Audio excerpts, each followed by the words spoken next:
that poses the biggest legal threat to Trump.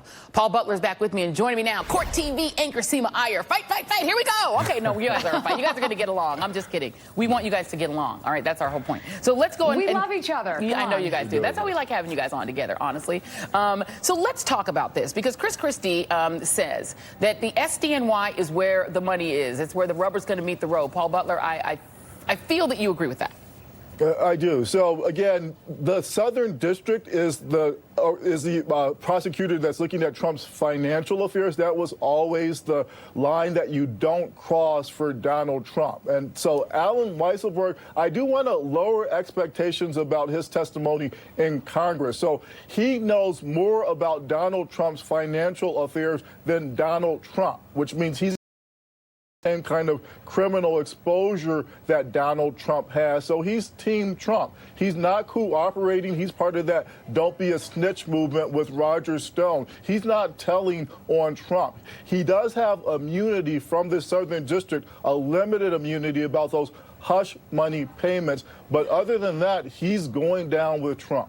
Well, so he's going to take the fifth. Just to be clear, he's going to take the fifth almost certainly when he's asked to testify before Congress. Okay, so let's say he takes the fifth. Seema Iyer, does the SDNY need that? Michael Cohen came with receipts when he came and testified before the Oversight Committee. He had these two checks, one of which, the one at the top there with the giant magic marker signature, was signed in the Oval Office. And this was reimbursements for the $130,000 hush money payment to Stormy Daniels, signed by Donald Trump, the other signed by Don Jr. and the aforementioned Alan Weisselberg.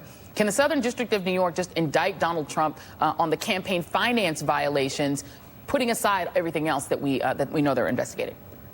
The only problem with that is that the Southern District has to prove that Donald Trump knew those payments were illegal. Because, yes, it does fall under campaign finance laws, and he does write those checks. But did he know they were illegal? They still have to prove that part of it. Go on, Paul. They already proved it. Again, they have prosecuted Michael Cohen. He admits that he was in this conspiracy with Donald Trump Jr. That's not enough. Weisselberg. Michael Cohen's testimony is not enough to prove that Donald Trump knew making those payments was illegal. Yeah, but making the payments alone is enough. You need knowledge. But hold on a second. If Donald Trump knew he signed the checks, and the checks were to reimburse Michael Cohen for paying off Stormy Daniels, how could he sign checks and he didn't know what they were for, Seema? Because they have to make that connection between writing the checks to Stormy Daniels and the actual campaign finance portion of it. Isn't there a tape? Isn't there a tape? But wait, there's a tape that Michael Cohen also taped Donald Trump. And isn't there a tape where they actually literally talk about making these reimbursement payments? If they're talking on the tape, they lie about the purpose of them. They pretend like they're retainer payments to Cohen. Again, that's fraud. And so, again, he's got the proof. Which of course is a different crime. Well, they called Donald Trump individual 1. Donald Trump Jr. is executive 2. Again, the reason that Donald Trump Sr. is not indicted is because he's the president of the United States, and that's his defense.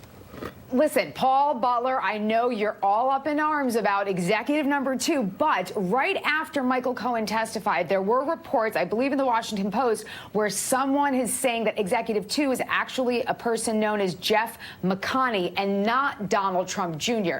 I agree. If Donald Trump Jr. is identified without question to be executive number 2, then we are closer to Donald Trump Jr. being indicted. All right, but that is not certain yet. Let's go to, I want to go to really quickly play Maxine Waters, Congresswoman Maxine Waters, who's the chairwoman of the Financial Services Committee. And this was Congresswoman Waters on the All In program on Friday. Take a listen. As you know, we started sending letters to Deutsche Bank last year. But now that I'm chairing that committee and the Democrats are in charge of the House, they have said they will cooperate. Deutsche Bank is, you know, the bank that he has been dealing with, and his family have been dealing with Deutsche Bank. They all, I think, have loans, big loans from Deutsche Bank. We're going to find out a lot about Deutsche Bank and and that bank's relationship to the president. We are very concerned about money laundering.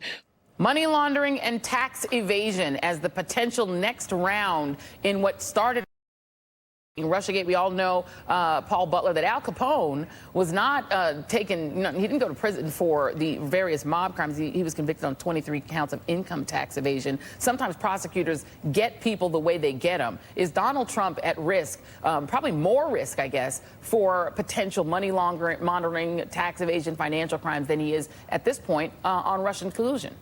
Something really weird was going on with Deutsche Bank, so no one would give the Trump organization a loan. Again, Donald Trump is not a good business person. He repeatedly filed for bankruptcy. That's why he had to lie, according to Michael Cohen, about the actual value of his properties. By the way, that's insurance fraud and bank fraud. But Deutsche Bank, they're giving him these loans, and then Trump is doing all these cash deals. Nobody at this level does cash deals. Again, that certainly raises a prosecutor's suspicion about money laundering.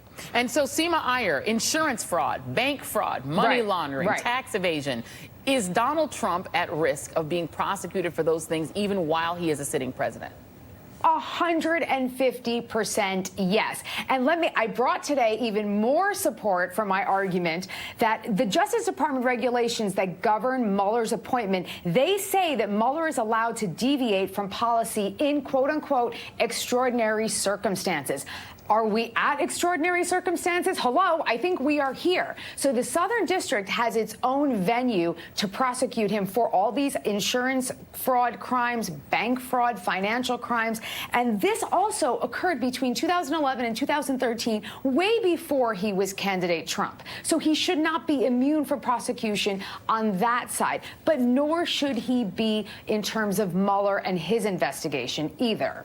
But so Mueller's going to, and the U.S. Attorney in the Southern District will follow the DOJ guidelines. Of a mood hold on a second. We can't get back into the DOJ guidelines. Because this is the question, Paul, because it's just a guideline. And I think what Seema is saying and what a lot of people are asking, Midwin Charles in the earlier block said that she agreed with Seema, really, that, look, we are seeing in Israel, completely different legal system, obviously, but the sitting prime minister is about to get indicted for crimes committed, allegedly committed, right? And that indictment could happen while he is a sitting president.